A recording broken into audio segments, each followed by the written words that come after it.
Hi, first off, I just want to say thank you for speaking as a fellow Jewish conservative. Thank you so much for coming. It's just the two of us, man.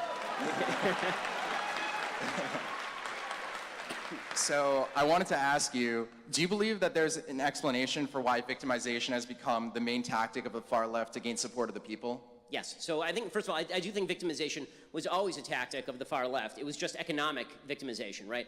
Marxism is based on the idea that the proletariat are going to rise up and overthrow the bourgeois, that there's this vast group of underprivileged people, as they call it, who are going to rise up and they're going to break the chains that bind them and take over the world. So it was always based on this notion that you're being victimized by somebody else.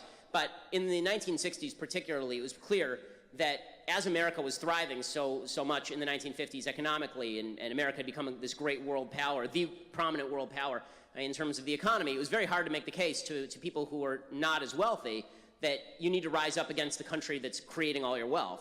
And so instead what the left decided to do was misdirect into a legitimate grievance, which was an ethnic-based and sex-based grievance, which made a lot more sense in the 1950s and 60s than it does in 2017.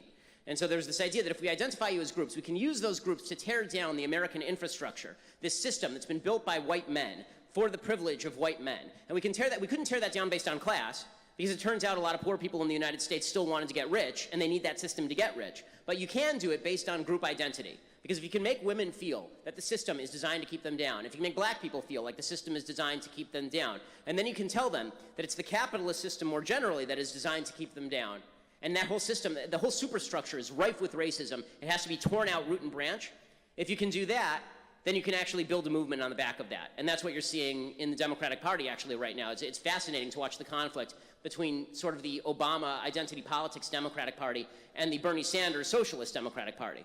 Because that's actually an old battle, right? I mean, that's the battle between economic, class distinction-based victimization and identity politics-based victimization, which is really more what Obama used in 2012 to win re-election.